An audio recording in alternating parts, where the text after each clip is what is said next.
Connor, let's go over your essay, your narrative essay from one picture. You did a fabulous job with this.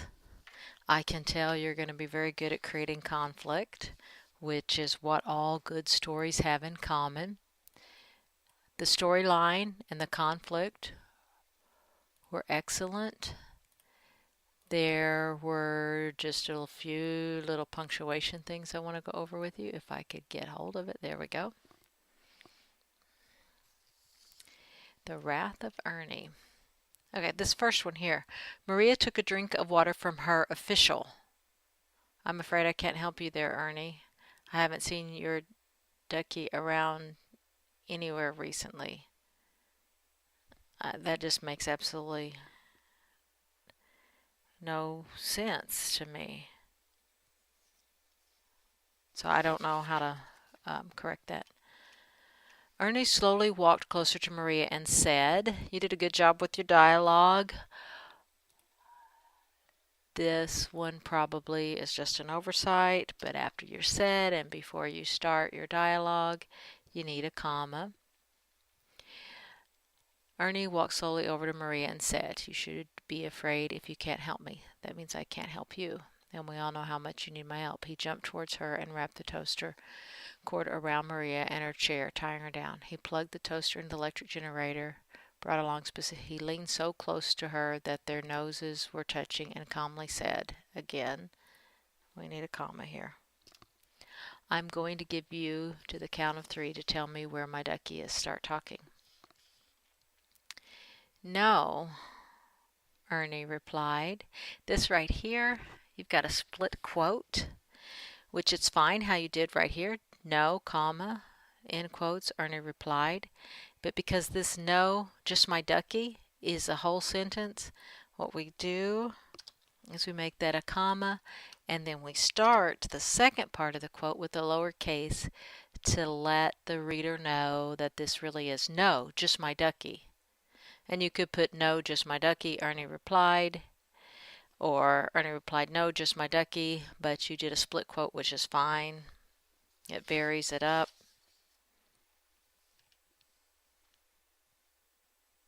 Sergeant Thursday, let me see, where is Sergeant? Sergeant Thursday answered right here. We need that to be a comma.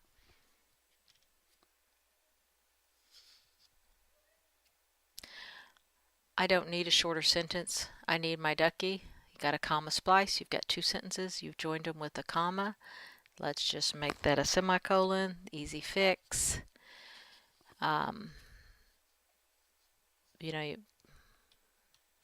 You have I, both subject pronouns. Need, both your verbs. So you can't join those 2 things with a comma. They're not clauses.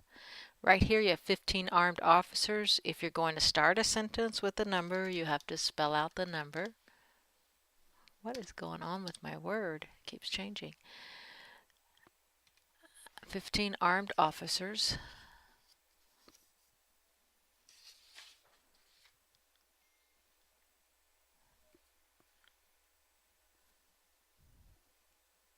Inside, they saw Ernie holding Bert in a headlock with his right arm and a pistol in his left arm held against Bert's head. And his left hand held against Bert's head.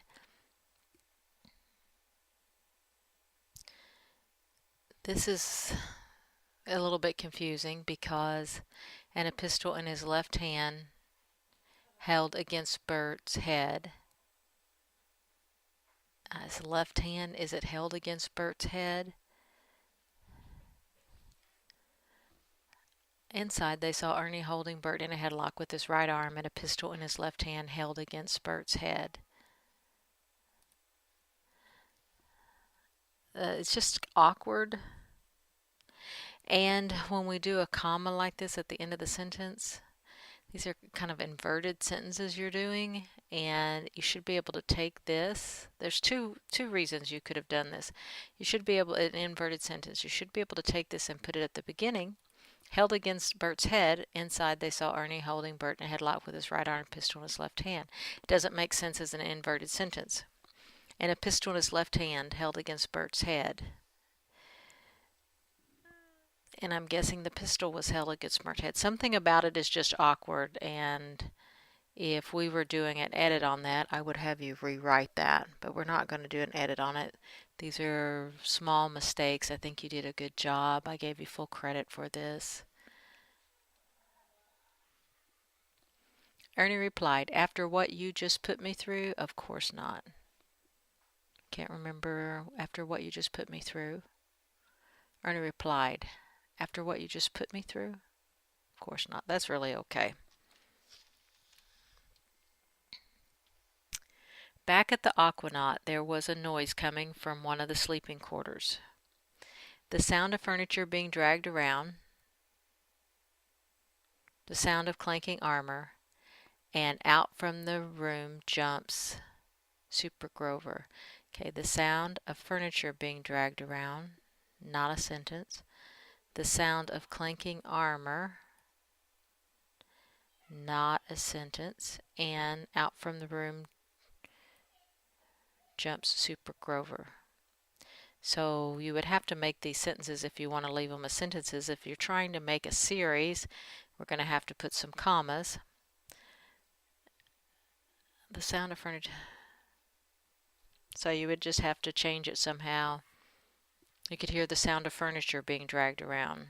The sound of furniture being dragged around could be heard. So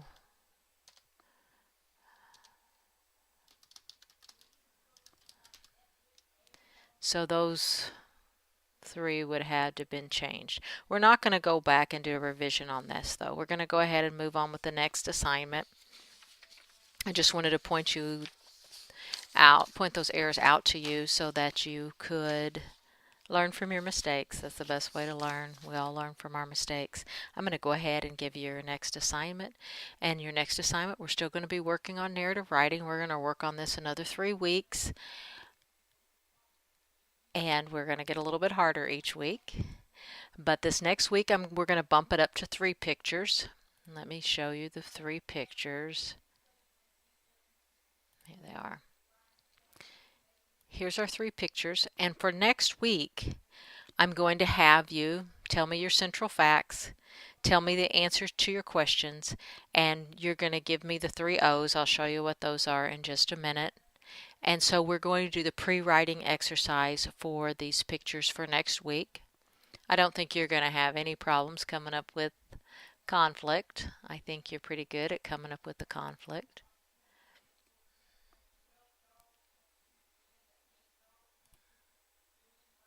I want to get where I can draw here.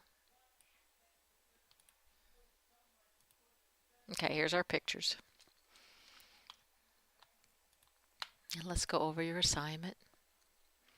The first thing that you're going to do is we're going to have 3 pictures. And what these 3 pictures are going to represent, you're going to have to think about them as 3 scenes in a movie or 3 chapters in a book.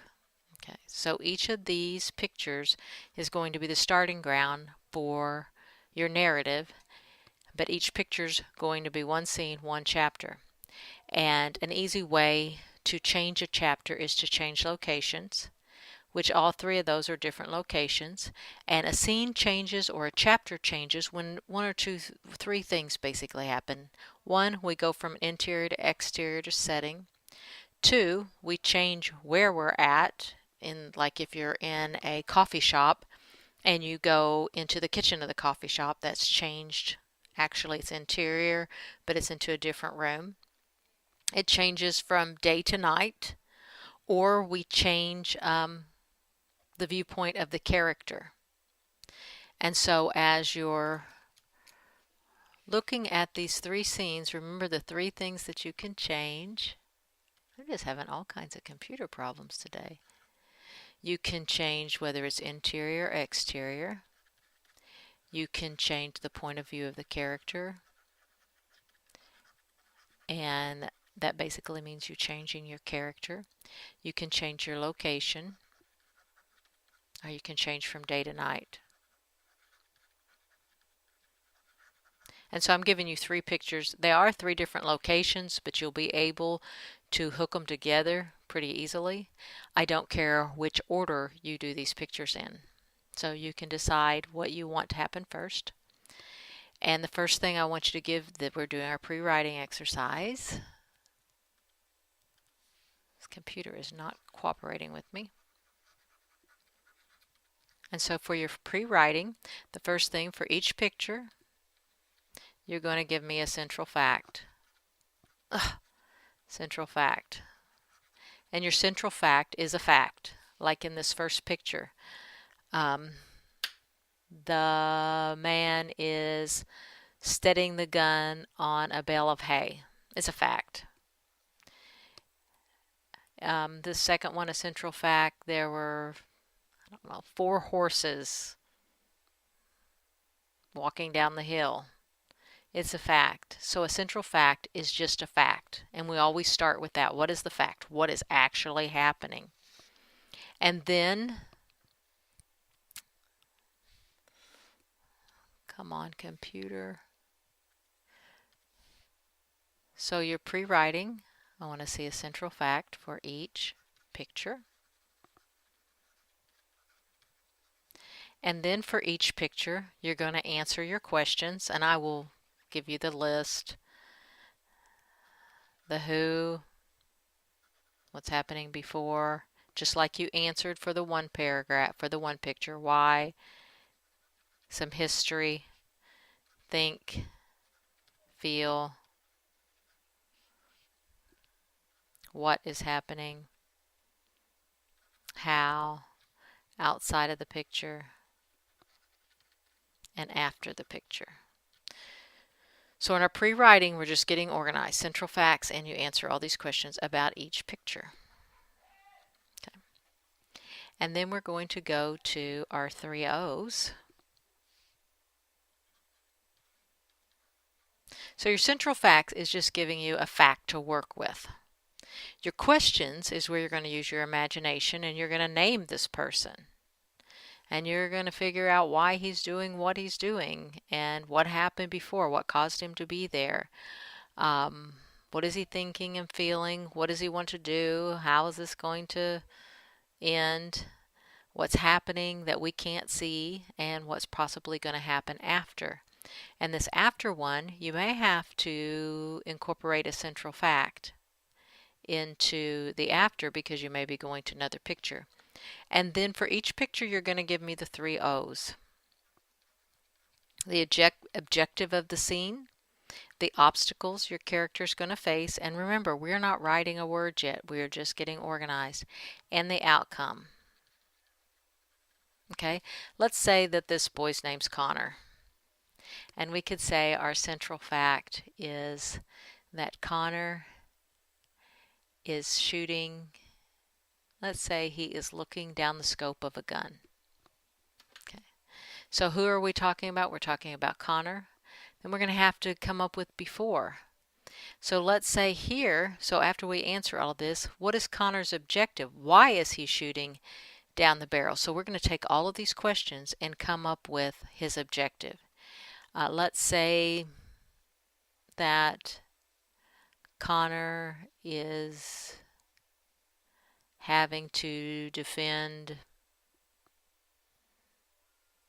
his family from Indians. I know that's not the type of gun, but so what is his objective? To defend his family from Indians.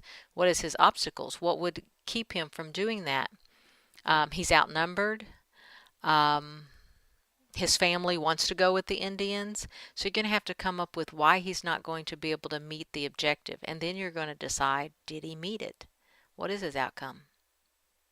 So yes, he successfully killed 20 Indians with 1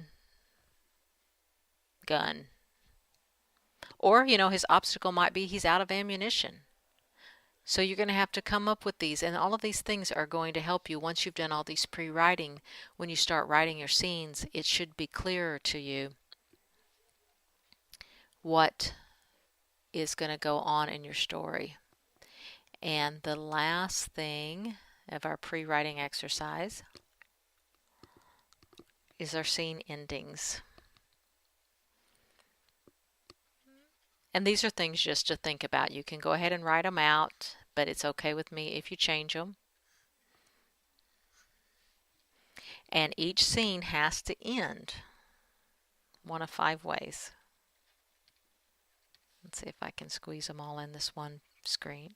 A scene has to end at the moment of a major decision. Have you ever read a book where as soon as you finish the chapter you have to go on to the next? It's because they're using these techniques. You have to turn the next page to find out the answer. So your scene's going to end at the moment of a major decision. So let's say that Connor was trying to defend his family from an Indian attack, and his obstacle was he was running out of ammunition. And then at the ending, we've decided that he's out of ammunition and he's grabbed, let's say he has a 3-month-old baby, and he grabs his baby and his wife and they are going to make a run for it. Or maybe, this could be a horrible decision, but maybe he's going to try and give the baby to the Indians to save the baby's life. So we're going to have to end it at a moment of a major decision, or just when something terrible is going to happen. It hasn't happened, but just as something terrible is going to happen. So you can see there's a common thread. You have to end where the reader's got to go forward. And you don't even have to have the thing happen. You just can suggest it's going to happen. So just as a terrible thing is going to happen, or you can suggest that a terrible thing is about to happen. The 4th way is with a strong display of emotion. Let's say Connor broke down and started crying because he felt all was lost. Or the 5th way you can end it is you raise a question without an answer, that does not have an answer. That has no immediate answer.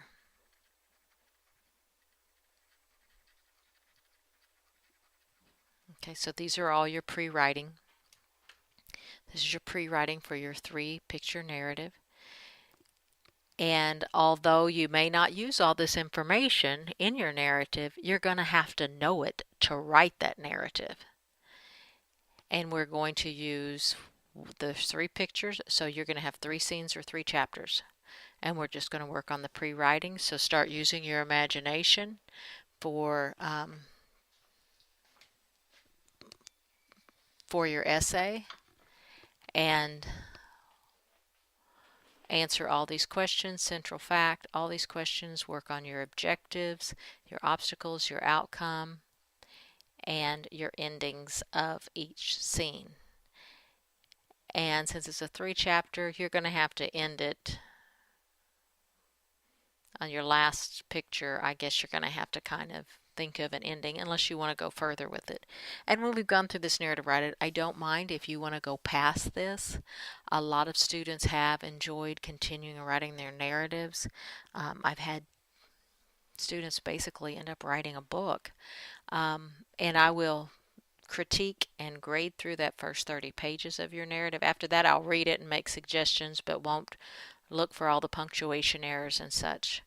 And if you like the narrative writing, which it seems like you have a knack for it, next year you might want to take the novel class with me, where we actually write a whole narrative ready for publications up on Kindle and Amazon and Nook, so we get it ready for publication. But it takes us a whole year because we do a lot more pre-writing and pre-planning, and it's kind of fun because these characters that you create start becoming like real people, so it's an interesting process.